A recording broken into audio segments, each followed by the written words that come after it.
আজকে কথা বলবো যমুনা সেতু নিয়ে। এই যে যমুনা সেতু হয়েছিল এরশাদের আমলে, এবং সেটা অবশ্য উদ্বোধন করেছেন প্রথমবার যখন শেখ হাসিনা আসলেন সেই সময়।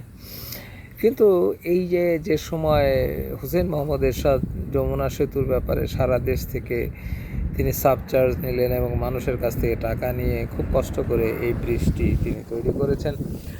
এখন কথা হচ্ছে যে সময়ের প্রয়োজনে আরও 4টি ব্রিজ হওয়া দরকার ছিল যমুনার উপর। ওই ধরেন রংপুরে যারা যাবে তাদেরকে ওই আপনার জামালপুর দিয়েও যাতে যাওয়া যায়, এবং রোড কানেক্টিভিটি বাড়ানোর জন্য বিভিন্ন ধরনের বিভিন্ন টাইপের সেতু দরকার করা উচিত ছিল। অবশ্য রেলওয়ের একটা সেতু হয়েছে।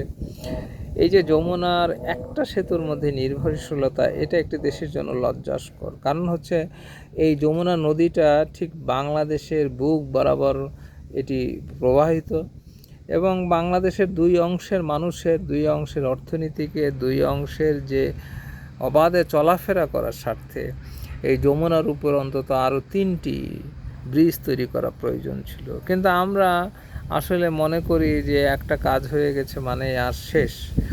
আমাদের অর্থনীতিকে যদি বাড়াতে চান, আমাদের জীবনযাত্রার মানকে যদি উন্নত করতে চান, আমাদের চলাফেরার গতিকে যদি খুব স্মুথ করতে চান, তাহলে যমুনার উপর অন্তত আরও 2টি, কমপক্ষে আরও 2টি সেতু নির্মাণ করা দরকার, এবং পদ্মা নদীর উপরে অন্তত আরও একটি ব্রিজ তৈরি করা দরকার।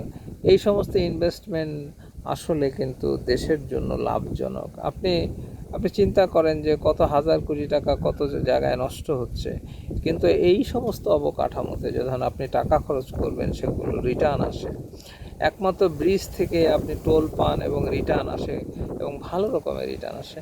আপনি অনেক প্রজেক্ট করতে পারেন, সেটা থেকে খুব একটা রিটার্ন আসে না এবং টাকার অপচয় হয়। আপনি চিন্তা করেন যে পানি উন্নয়ন বোর্ডের অনেক অপচয়মূলক কার্যক্রম গ্রহণ করা হয়েছে, এবং অনেক শত শত কোটি টাকা স্বাস্থ্যের নামে, মানুষের স্বাস্থ্যের তো উন্নতি হয়ই নেই, মানুষের শিক্ষার তো উন্নতি হয় নাই, শত শত হাজার হাজার কোটি টাকা এই ক্ষেত্রে অপচয় করা হয়েছে। যদিও এগুলো দরকার ছিল, জনগণের নামে এগুলো খরচ করা হয়, কিন্তু এই যে সরকারি হাসপাতালে মানুষের ওষুধ সরবরাহ করার কথা বলে কত টাকা অপচয় করা হয়েছে।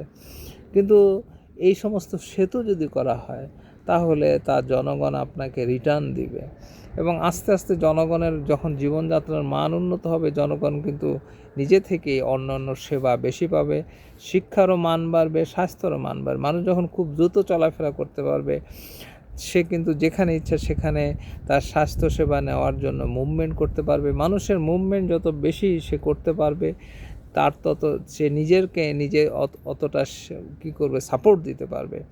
আপনি যদি আধা ঘন্টার মধ্যে আপনি একটি বুলেট ট্রেনের মাধ্যমে খুব স্পিডি ট্রেনের মাধ্যমে চিটাং যেতে পারেন, চিটাংয়ের একটা মানুষ অসুস্থ হলে ঢাকায় আসতে পারবে, ঢাকার একটা মানুষ যদি চায় যে আমি চিটাংয়ের অমুক হাসপাতালে চিকিৎসা নেব, সে কিন্তু দ্রুত আসতে পারবে। এক জায়গায় যদি সে চিকিৎসা না পায়, সে আরেক জায়গায় যেতে পারবে।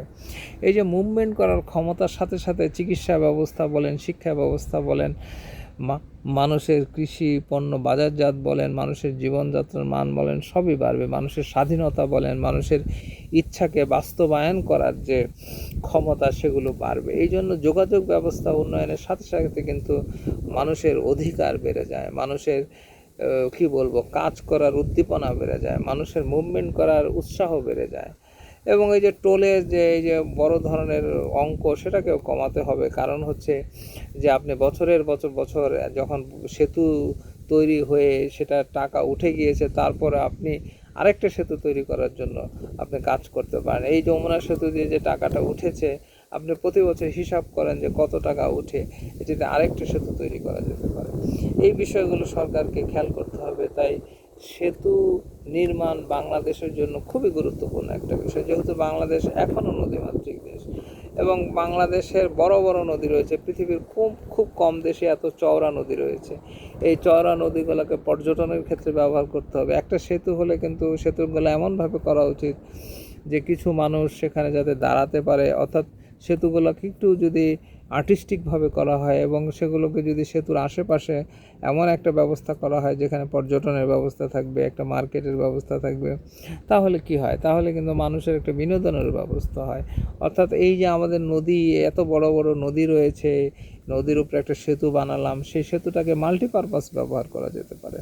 অর্থাৎ সেই সেতুকে কেন্দ্র করে অনেক পর্যটন, অনেক মানুষের ঘোরাফেরা, অনেক মানুষের আনন্দ, অনেক মানুষকে সুস্থ রাখার জন্য ব্যবস্থা, অর্থাৎ মানুষের খোলা বাতাসের নিচে খোলা বাতাসের মধ্যে হাঁটতে পারে এরকম ব্যবস্থা। এমনও সেতু করা যেতে পারে যেটা শুধু সাইকেল চলবে, এমন সেতু করতে পারে যেটা শুধু মানুষ হাঁটবে। এগুলো ছোট ছোট করা যেতে পারে। মানুষের বাংলাদেশে যেহেতু নদী রয়েছে, নদীর সাথে খেলতে হবে, নদীর সাথে আপনি ইনফ্রাস্ট্রাকচার তৈরি করতে হবে। হ্যাঁ, কিছু কিছু সেতু অবশ্য ক্ষতি করে, আমাদের নদীর নাব্যতা নষ্ট করে, সেগুলোকে খেয়াল করতে হবে এবং নদীর পাড়কে এমনভাবে বাধাই করতে হবে যে সেখানে যাতে স্থায়ী ইনফ্রাস্ট্রাকচার করা যায়। তাই মনে করি যে বাংলাদেশে একটা যমুনা সেতু যে হয়েছিল, আমরা চুপ করে বসে রয়েছি, এই মুহূর্তে ইমিডিয়েটলি আরও অন্তত 2টি যমুনা সেতু দরকার এবং আরও একটি অন্তত পদ্মা সেতু দরকার। সেদিকে আমাদের নজর নেই। আমরা আসলে রয়েছি রাজনীতির খেলা আর কথাবার্তা আর কে কী বললো, কে কী করলো, আমাদের যে কিছু নেসেসারি উন্নয়ন দরকার সেগুলোর ব্যাপারে আমাদের খেয়ালই নেই।